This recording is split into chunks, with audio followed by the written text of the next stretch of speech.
We have already discussed a little bit about the Bodhisattva and the deity Manjushri. Manjushri within Mahayana Buddhism is considered a bodhisattva. He's not enlightened, he's merely a realized student of the Buddha along with Maitreya, Lokeshvara, and others. But in Vajrayana Buddhism, Manjushri becomes more of a deity.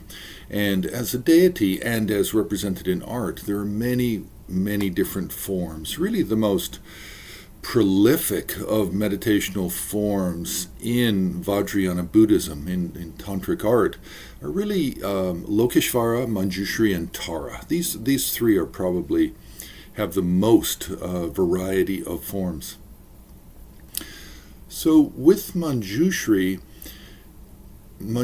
is represented really in all four levels or classes of Tantra, and he's represented in many different tantric texts. So there's many forms, and he can be peaceful, semi-peaceful, semi-wrathful, and he can also be wrathful. But a form we haven't talked about very much yet is the white Manjushri. Now really white Manjushri we have to look at probably in three ways, or in three kind of subject topics, sort of a general overview, then the most common or the most popular form, and then other iconographic forms. So the Manjushri generally, in a peaceful form in Vajrayana Buddhism, is generally used as a wisdom-producing meditational deity. It's a practice that's intended to increase one's intelligence, one's powers of memorization, eloquence, ability to write poetry, ability to debate, just generally things that have to do with the intellect.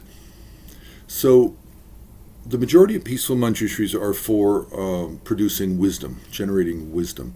And probably the more common of these is the orange form.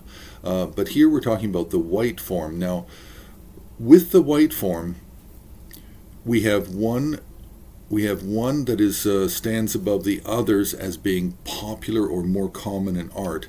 And it's actually coming out of the Siddhaikavira Tantra.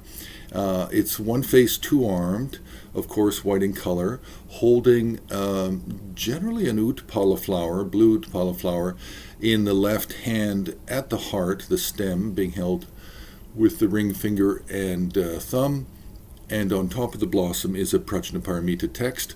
The right hand is placed over the knee in a gesture of generosity, and the two legs are placed in Vajra posture. This, coming out of the Siddhaikavira Tantra, is by far the most common, the most popular in art and in terms of religious traditions passing on the meditation practice. Doesn't matter, Sakya, Kagyu, Jonang, Gelug. It's very popular. Also, it was in a way reintroduced, or it was more solidified at the time of Shakyasri Bhadra as well. And then there's great teachers such as Mati Penchen, who were famed for practicing the white Manjushri. So this form of the deity is what you will find more often in art.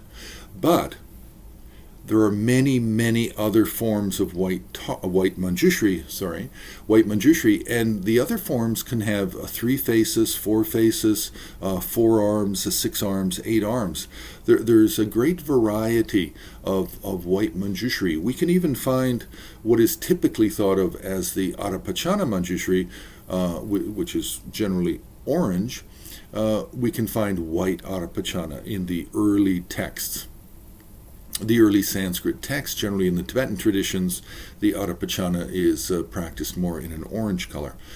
So another unique feature that we find with the Siddhaikavira Tantra form of white Manjushri is that often it's described in the liturgical texts and in the meditation texts that in front of him, and often seen with paintings, is you'll find pink and gray or light blue elephants, usually around a pond, or a small lake.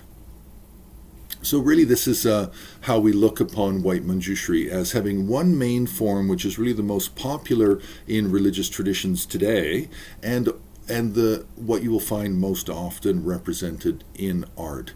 And then you have just a variety of others that are not nearly as consistent or as common in art. Don't forget, press the like button. You can subscribe, you can share, and you can also help to support the work we do by becoming a member of Horror on Patreon.